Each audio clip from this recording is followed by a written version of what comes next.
nó cái như rong cho ít trồng này chỉ cái tiếng trả mong chụp gom lòng một thiết chùa sẽ đời nhớ lên hôm nó là của cô rong xưa cơ của cô tàu trả cả lần chi này sầu hoa sầu chùa thiệt nhớ lên hôm nó của trả cả là một thạt trong câu ra lọ tỏ tu dê chuẩn gì đó bây giờ tàu nó thì tàu lòng ok ấy lên tới của thọ cho trời ta thấy trồng này chỉ cái tiếng trả mong sẽ đời nếu họ càng nên lúc họ là mù rộng nông của yết thả cho ngô ra là tỏ tu dễ chuẩn gì trong tu o tận đây nọ mà nhớ lại tu dễ luôn năng một cận tờ trâu mà thấy nhụm tu sầu chỉ nhớ lại người dân một cận tờ xuất chuột nu chỉ thầu nữ lọ sa la trong này thiết gì ta một lợi em này thiết gì họ chỉ tàu ba uốn năng uốn dây kho nữ chỉ tàu ba uốn năng sai nữ tờ chỉ cũng nữ cũng tàu trắc cá một tàu chỉ cần tờ nữ trắc cá một cần tờ thì cú đùa chỉ là một cần tờ lúc xưa thòng tờ là một cần tờ chỉ ô nữ tụ hồng câu uống câu ra sáng lòng thành ra tờ mà dân lòng trong này nhau đi lợi do hai tiền nữ sư nó chỉ ní bỏ đi lợi chỉ hành trốn nu mòn tu lúc xưa từ trong câu đi dân trong đại nữ nhau chỉ si nhau lên tên năng họ chỉ bỏ chỉ lúc xưa thòng tờ chỉ trong câu đi nữ chỉ đi tụi mình năng sĩ đan chê cho nên nhiều thiết lực gì cho tổ tiên phong tây dư uẩn tròn được cần đâu kiên tờ chỉ là cú chỉ bao dụ lịch trả lịch thia là cú chơi nữa cơ cậu hạt tiểu lịch trả nhỏ li là tàu in tù nọ tu dê dụ trả u lô li là tu dê dụ rù li u tổ sợ là chơi cơn cậu chỉ nhỏ li cho phong cho dư uẩn tròn được cần tàu kiên tờ để lấy một kiện tại chị là cô hải đồ tu dê hạt tiểu tu dê bên chỉ có giỏi trồng lợi để có họ trò nhưng nó có lúc chế chế in đủ còn cho bên nhau thì sao nhau tao có lúc chế sò lợi cho phong dư hành đồ tu dê chỉ cả để tu dê tiểu cả lịa cô là nhau cô lúc như chế sò đó cô tới một sau tao kỳ thia cô là chỉ muốn nhia giờ sau đồ lực khó chỉ cả lịa luôn cô là nhau in đủ trò rồi lịch trả là của nhau cả ta xong nó lười xong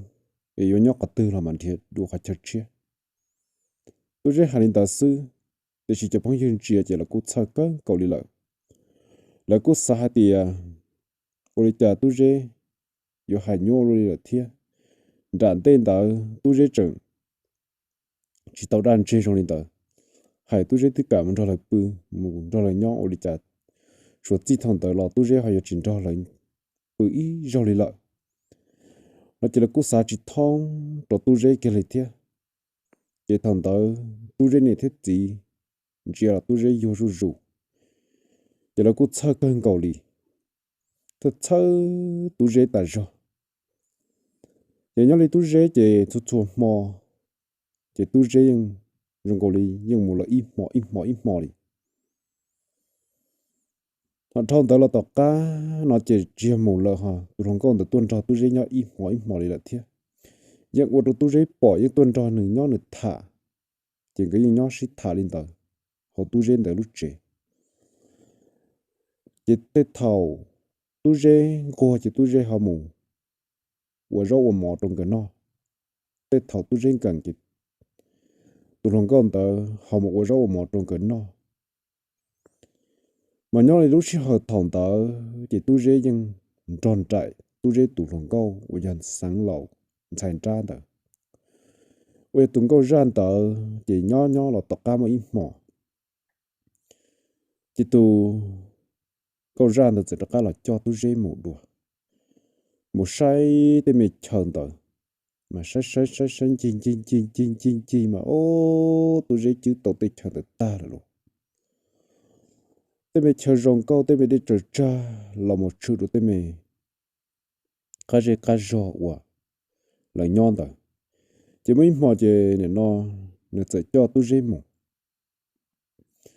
chỉ tôi dễ là chân chó nữa là thì chỉ sản tròn đầy nên sức thế lo chỉ cho tôi dễ mù chỉ cái một đấy khuẩn á nó liền hoàn toàn chỉ có mù chỉ ô ôi chà mù họ chửi cho bể là lúc cá rò ở bể chế ở bể là lúc rò kia ở bể tôi dễ là rò kia chỉ chửi cho bể chỉ mới nó khó để thở lúc lo nhá bể thế bể là lúc rò mà mấy tôi cứ để thở lúc họ để thở kia lo ở bể nếu để chẳng có một những gì chửi cho bể là lúc rò bể thì tôi dễ nhìn chia ta tôi dễ tiểu còn nó nhận được bể lúc ở cá rò kia lên ta sao bây giờ có là cho cô là chửi còn nó na hành đặt rồi tôi dễ tụt lòng câu giờ tôi dễ tụt lòng câu thì ô tên nào nhập biết tới chơi chi xưa tên nào bỏ lưng nhập biết tới chơi nhau một lọ em cũng cho có bỏ thia có anh này nó bao thì tới chơi nó nhập biết tới chơi đủ luôn biết tới chơi nhau biết tới chơi chỉ nó chỉ hậu chắp lại giờ tụt lòng câu hành đặt rồi tôi dễ chỉ thằng đó tôi dễ thì ô tên nào nhập biết rồi thì tiếc họ tức là cho nó là chỉ cũng bị biết chế hành đặt rồi tôi dễ tụt lòng câu cho nên giờ hai đứa tôi dễ tiểu một chút tao yêu tao cho cá có chỉ cho cá thì có chỉ cần ở nó lo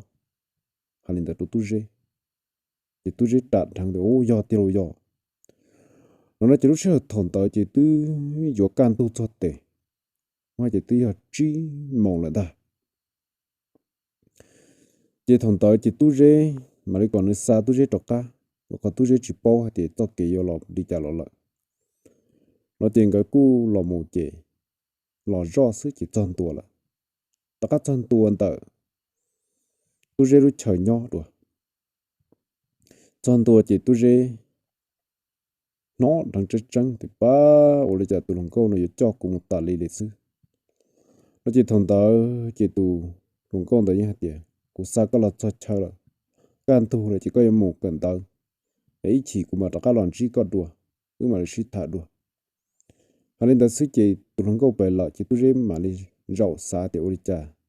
mà nó cũng có một chữ kia phải bêu rau là thế kia tao khô cũng một sao bị rau là những rau trái cũ em cũng nhớ tận nó là những rau trái cũ là sẽ cho lên nó những bỏ tết chân tới ta đây là chả nó nói chỉ lúc sửa thằng đó chỉ ô tôi dễ nhau sửa cơ thế nó chỉ tôi dễ nhận cho tôi dễ tụt lòng con đó là nữa mà chỉ dân chỉ sản đô đi là nhau chỉ những nhau cho nhiệt gì để xin luôn nó tôi dễ một cần tới chỉ người thiết tàu một lợi sự chỉ thằng đó chỉ tôi dễ dân cho tí tụi mình đàn chơi lì lại chỉ tôi dễ nhiệt thế tôi dễ chỉ tọt chơi nó chơi cơn cầu lì chỉ tôi dễ nhiệt thế tôi dễ chỉ theo lì một hồ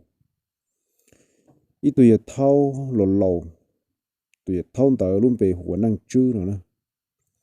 hồ năng chư nó to khó thiết to hồ năng sai tôi dễ xe do vì lý do vì lý tôi dễ hỏi trâu tàu tù câu đan tại hàng ta bỏ đi lợi nó này tôi dễ biết trong nền thế này chỉ những hạt tiền tròn trại này chuột nút chuột mò đi lợi những nhóc hạt tư là trong cổ tụi nó có những tròn trại những nhóc hạt tờ nó chơi cái tôi mù hồ tù na trương là một quấy thanh năng sai tù mẹ tu dễ tờ chơi thòng cái tôi mù hồ tù na trương là tọt chơi cái tôi một quán năng xứ là chơi tù này nó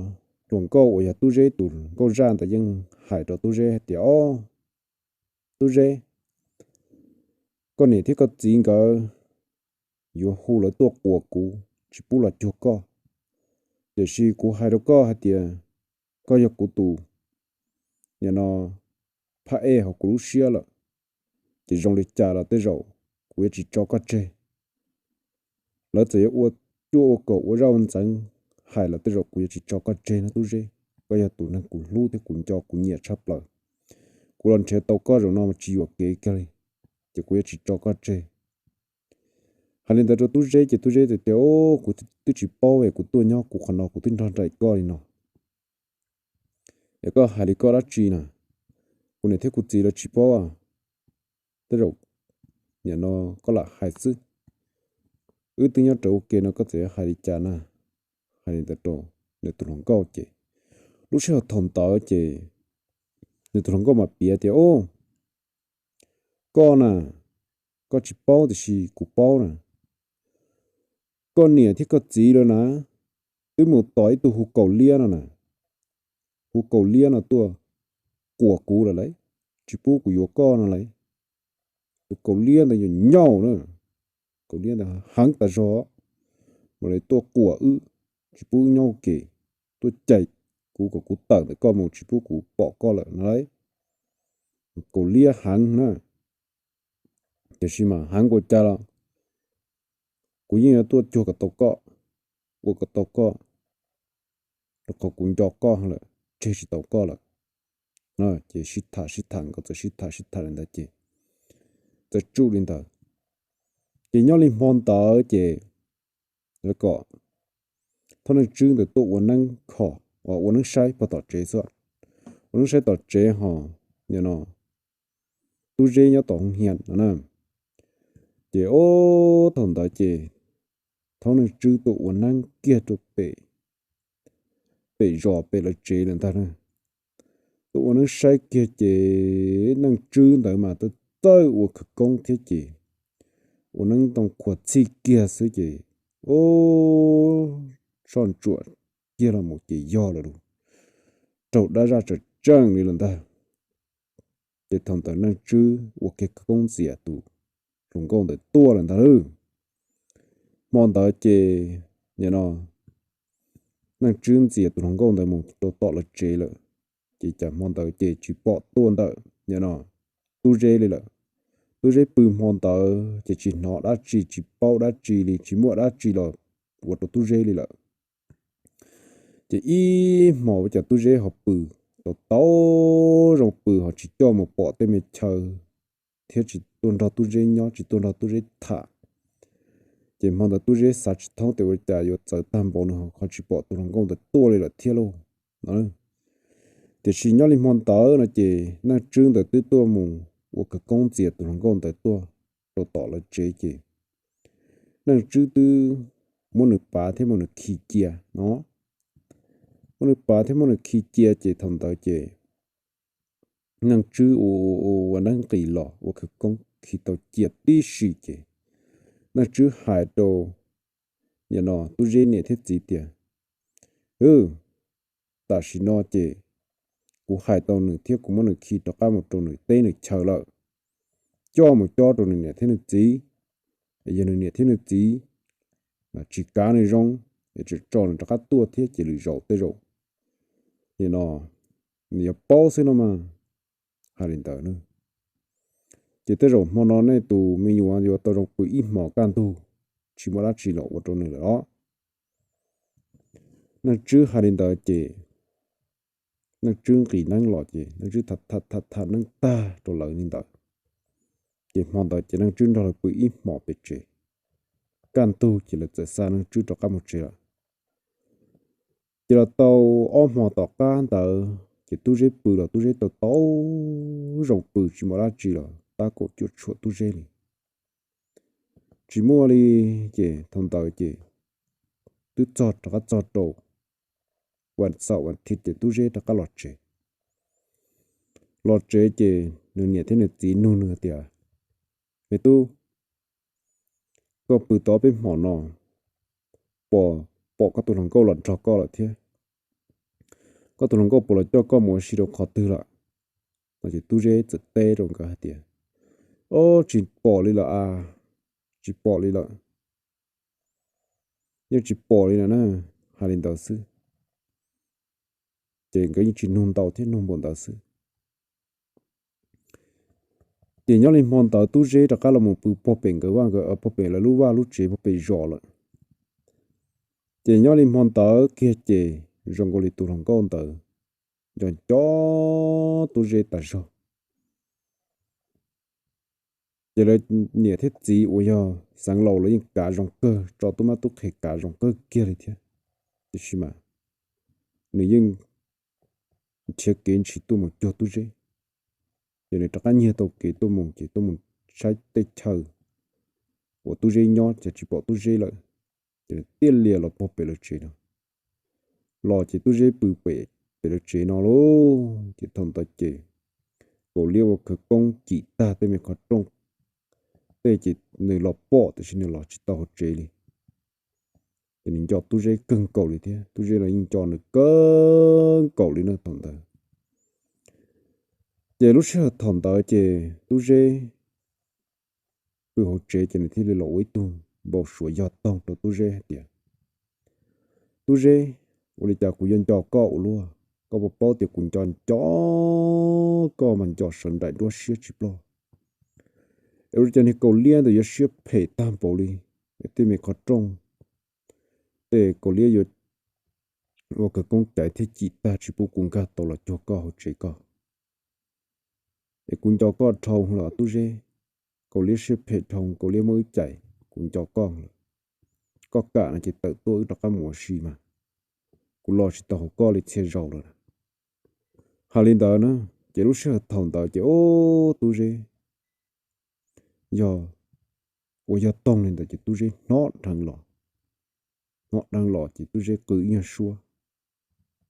cho nên thế nên chỉ sợ chẳng tất cả là sau thì mới tu đi cha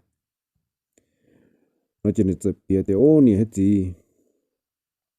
ôi cha của tôi lòng câu là lò bỏ xuống lên đó trâu cú này thế nên lọ chỉ tao không chế nó là em này có liệt tua mỗi xí chạy là nên cho cú cười nơi xa để nó lọ hỗ trợ nó nơi xa làm cho cú nhỏ thiết xa là cho cú à một ô xí li cú ya ta nói ôi cha có liaอยู่ห่างตามบ่อยู่ว่าคือคงใจกีตาจิปุ่นหลอดเตาหน่ะแล้วจิตถอนตายจีนเนี่ยที่นั่นจีโป้แต่เกาหลียังลังตื่นเลยเท่าโลสาจิตท่องแต่เกาหลีน่ะยังลังตื่นเนี่ยจิโมเกาหลีน่ะไม่ตู้ไปก่อนยังลังจื้อตัวนั้นใช้ก็เสื้อไปที่จิโป้เกาหลียังตัวตื้ออะไรต่อนู้จิตถอนตายจีแล้วมาซาแต่โอ้เกาหลีนั่นเชียยังนึกจื้อสู้nữa là sao lên đó thì mấy tuổi người ta chỉ có chip bự xưa có chỉ được cắp bự cho chỉ mua lá chè giờ này tôi lọt chỉ tàu chè chính sai là mà hai lên đó giờ này sẽ được các khẩu chè bự kia chè giờ nó tụ không có mà được các làm bộ sốt to cái chè tôi chè cho con bộ nó mấy nó từ cũng như cho cả tổng con thôi cũng một tụ cầu liên nó hàng bộ cha là hàng cũng như mình thấy lúc chuyện gì là hai đời có tàu có tăng mình cầu liên thuộc chế to kỹ luôn nó xí giờ hai chỉ tàu mà chỉ ta lên ta nữa chỉ thằng tàu chỉ ô tu dễ bự bự chỉ bao số lên ta cho tu dễ ít mỏ can tu bao số tu dễ mà hai chỉ tia lên luôn mong tự chỉ tôi cho tu dễ một cái từ thì xí mà ní hai cho tu dễ tiệt cú chỉ tàu rõ co rồi cú nhóc nó rõ co chỉ bằng từ trả rõ co nó ta rồi chỉ nhóc rõ con trả mà hai chị nhóc sang rồi rong nó là mà nhóc sang rồi rong chị rõ rõ tu dễ chỉ tu dễ trụ cái từ kia li nó nữa ta chỉ mà tu dễ là những chỉ một cái từ đi thế chỉ là tu dễ tạo một đồ rong thật từ mòn tạo nó chỉ tới rồi nếu cho tao tu dễ một theo ta chỉ tu dễ họ bự chỉ sợ đi cho nên hai tiệt tu dễ cho câu luôn để có tại tôi mua sử dụng cũ mà tu dễ thì ô cũ gần gần đi cũng gần gần đi chỉ cho cụ bự cọ căn tu cho cũng mà để sợ hay là sự gì cái shit thả hòn đuông bầu xuống đuông đan tu thì tao chỉ tự can tu chỉ tu dễ tất cả là mua tụi bầu xuống xa thế nào kia tôi nói thế nào chỉ tiêu ô này thế chỉ luôn cụ tụi nó có tại vì hay là cụ hạt tiền giờ cầu lia vô hàng bộ lý cha là những yon thiệt cái tàu chỉ gì đó đã cái tăng mà cầu lia chuối cho cái luôn đó đi nên chơi nhưng yon nhua đi nữa như hết gì nữa tụi cô nó ní thủ trợ cũ mà ní chỉ cho cũ chê nhỏ lì ở bên nút tan đợi chê ní cho cũ lo chỉ lo chụp lần đã lúc hậu đê và thật sợ đã thở đã bê cái ròn đã chê ní tới cho cũ lo chụp lần đợi chê cũ bỏ tới chân đợi chỉ giờ tới tới chân này nó mù xuân xuân không chờ tê chê ní cho ní nhà tiề tên đợi giờ là tới chân chi tới chân thế non thì hậu chá bảo lý sư nó nè mà sao yêu trả lại đâu mà trong cuộc chuyện cho cũng nhớ tọt chỉ cần ta sửa tên nào có liên quan tới chuyện nhớ tí gì thế thà lên ta cho nên này thế này chỉ cho ô là cũng nhớ sửa cơ rồi nhớ sửa cơn cổ chỉ thằng ta chỉ là thế này một tọt kia năng chứ tất cả tụ của năng khó kia sẽ rồi chia ra chỉ khó nữa nè chỉ thằng ta chỉ năng chứ tất cả tụ khó như nào tu dễ đùa tu cho chỉ năng chứ tàu cuộc cho chưa tan trò tàu cuộc tan trò chỉ này nó năng chứ thì ô tới rồi tao xí tu chỉ thắt trả đi cú tì bên chẳng đó nè cú tì bên chẳng tới chỉ mua tụi nhật cú tới đại đội cho mà thế này nữa đó là chỉ ô thằng tới chỉ năng chứ tụi nó khó kia chỉ là muốn là chuyện được khó kia tu dễ tan trò khó kia tu dễ chỉ là mới sáng này cú chỉ là trò chỉ là trò cho thì mà chỉ là hôm nay số xưa chỉ kia là trò cho chỉ thằng tới chỉ tu dễ tụi lòng câu ra được là hay là tu dễ hay tiền tu dễ câu liệt怎么呢chuyện được khó có rồi nhật chỉ đi một tua lại hành món này cú được trò cái cho nó là tôi chỉ cho này cú được rong hả chúng mình cú tiền cú tứ lót ta anh chỉ ở chân trâu tàu cú tu dễ đi chợ là cú nhà cho cả tàu con mù của cú tụ lưu đi xưa hả cho cả tàu con trâu cú mù đi hả cũng cho con bộ nó anh chạy con tí nung bộ nó có chỉ bố thì cũng cho con bộ trà có chỉ cho cú lâu trà thế mà chơi chín chín tưm phó ta là chạy tí mà nó có chỉ cho cú mù chơi tứ tuần chua rồi mà tới rồi cô liệt gì ở uam bộ linh tờ là cô chỉ cho có chơi cô cho cả tàu con trâu cú mù đi hả lên tờ tu dê chỉ thằng tờ tu dê mà tu dêยังcho trở nè cú chỉ tồn tại cho bà nữa chỉ để một bê ta lia đại đồ thiệt nhưng cú chỉ cho tí gì đó chỉ tu dê một cần tờ chỉ tu dê有một cần tờ chỉ tu dê怎么lệ tu dê lò tờ tờ không lò chỉ tu dê mà cho nè chỉ thằng tờ chỉ nhà nó tu dê lệ cho hồn nạ tu dê tờ chỉ tu dê mà cho nó chỉ mới in nô kia chỉ tu dê lệ lò luôn hiện tại sẽ chỉ trong cái tụi nó câu tức là chữ tàu tu dê nó là lệ lò ní lệ khó chúng mình năng á nhiều khó mình năng bỏ chỉ rất chăm mua nó mà ít tu lùa chỉ rất chăm mua cho tên tàu nó nên lệ lò chỉ trong câu mua đã chỉ tu tí chữ nữa nó đâu chỉ thằng tàu chỉ tuy nhiên là tụi nó câu lò chữ tàu nữa là nó có tụi nó câu mà chỉ có lấy nữa chỉ khi mà nhưng đó trải nữa lì nó nữa chỉ tao nữa lên lo chỉ tụi nó có tư có lấy nữa kia nó nữa chỉ thằng tớ chỉ nhà nó tụ có ra tại nhưng đó cả lần đó trải nữa lì lại tròn trải nữa mà ô quá đồ cho phong cho dư quá rồi nó cần tao ok lần chuyện nữa uli cha vừa sợ ta bỏ lì thằng nó lên nữa lúc này sáu nữa ta lên này cút chỉ cho nữa ta kì rong gọi lên nữa mua rau hoa hóng là rong gọi lên chỉ mang chỉ bể bể chơi đi lại nữa chỉ có là cút chơi cưng gọi đi theo lúc sợ thằng đó chỉ đó cả cần tao ta lu thịt tao chỉ đó cả lọt chế chỉ tới phong tây dư chỉ đó cả lọt bịa khét đồ này thế là chỉ tiêu ô này là khó này tụt mẹ tu sư khó ta rồi rong gọi liền và trong này cô nữa mà nè tàu sư pha nè tàu mò xía khó hay là tàu nè thiết gì chỉ là thiên nô tu dễ thì ô cũng một tọt chỉ cờ chỉ cũng chỉ muốn như sầu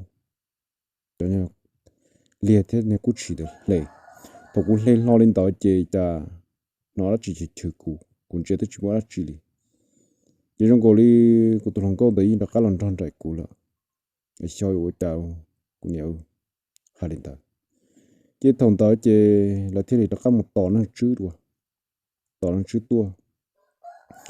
khó tin tới mà nó chữ của hàng tiền tiền là nó tin tới nó chữ chỉ bù nữa một cái từ là nó chữ tiền nó chữ tụ quân năng theo còn nó tư dự tới chỉ lúc sửa thòng tới chỉ nó chữ tua chỉ nó chữ hai đứa là thì gọi là ký cho một bìa rồng rong kinh kỳ họ suy thế trâu rồng rong họ tu dễ chỉ bù giờ trả tờ một cái từ này có cái chỉ nhớ tư dự tới ta nhân gì tụi nó công để tu dễ ta hay không chỉ lúc sửa thòng tới chỉ ô nó chữ quân năng một chỉ nó chú được các món chiên tụi thằng con tụi nó chiên tua họ tới rồi nó chỉ có tua chỉ tu dễอยู่có chỉ con cỡ có làอยู่nó chỉ được cỡ rồi chiên tua tròn tuần tại tu dễ chỉ thằng tao tu dễ nhau chế chỉ có tu dễ bưng được chắc khoa nó chỉ tu dễ bưng tại chỉ chiên tua kia còn là tua rộng de tu dễ ít sa tua rộng tu dễ nó chỉ thằng đó chỉ nó chứ ô năng nhìn là chỉ nó chứ một sọt cái lọt trâu lợn hay tiệt còn lợn phong một bìa đồ tọt tu dễ chỉ tàu sẽ xử đi ta thiên đời rồi chỉ thằng đó chỉ là theo li ba đồng chỉ một biển từ là cái tên trâu chim play này nó lo cưng cổ tiếp đợi tờ mà ra bô họ một biển mà tí nhiệt tay chỉ thằng ta chỉ là phong chỉ té rồi chỉ nó quật tí ra để tu dễ tru sao tu dễ bao chờ tan trò thế nó quật tí ra tờ chỉ lên phong một chỗ cát chân mà chỉ bóc hai luôn phong kiểu thằng ta chỉ phong thông bảo lúc chỉ chắp bởi tan trò chỉ nó chữ uẩn nó của kia chạy chỉ kia tan trò đó cả rồi nó chữ cái công kia chỉ kia chỉ bu của cha thì thằng đó chỉ tu dễ thì chùa cha là nó thằng đó tu dễ bự thì thằng đó tu dễ bao trở lại ta rồi lên phong hai thùng chỉ thằng đó chỉ nó chữ của kia chỉ đa nhọn đa nâng chỉ bu là chỉ chuột tàu rồi nó chỉ thằng đó nó chữ nó chỉ kia là nó chữ kia cho lụt rồi cái tờ thế này cho chăm hoa chỉ kia rồi cho đa rồi giờ chỉ cả cho chỉ cái này kia rồi cái tờ nó là chỉ kia trong đó cái tờ tan cho chỉ số chỉ thằng đó lọt chỉ nó chữ thằng nó để tan cho chỉ nhà nó thế thì lọt tàu này là cho chỉ tàu tu dê chỉ thằng đó hai tàu tu dê thì ô tu dê ô liên ship hệ thống rồi một có thì cứ cho cái lu chỉ tuôn trò chỉ cứ chỉ cho có lời chỉ bỏ cú rồi nên làm bao số nên là tu dê ta chỉ nên theo của ý xia một chỉ lo cho tu dê đi rồi nè chỉ vì nó khó là mong mong biển phong sang lòng xảy ra ở những cái gian tờ chỉ theo của này tu xuyên trò một phần tờ chỉ cho cái là cho tu dê ý rong gì đi chỉ số chỉ thằng tờ lo chỉ tu dê theo thì nhà nó rong rù có đan trên tờ đó cái là tròn phở đó cái một cần tao đó cái một đó thì phong tê dư lại nhá chỉ theo là chỉ nhà nó mong càng theo chỉ là một đó tu dê bỏ theo chỉ là cho tu dê muốn chi choเขาcòn nó chỉ bỏ tê chờ rong con tờ ý rồi lò lại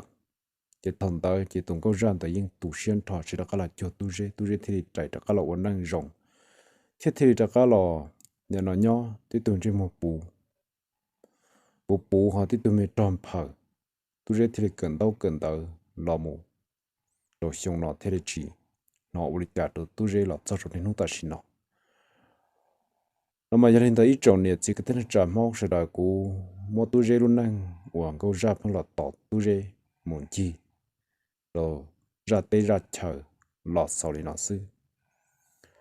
để thọ cái nên xong số tù lọ cộng long lần chỉ kia nó có nhát rong thiết thọ cho trâu tây sự sang rong để tu dễ trâu bên mà thì đó là một sinh chỉ đùa nhát trâu lưỡi ra chia toàn tây sẽ nhát rong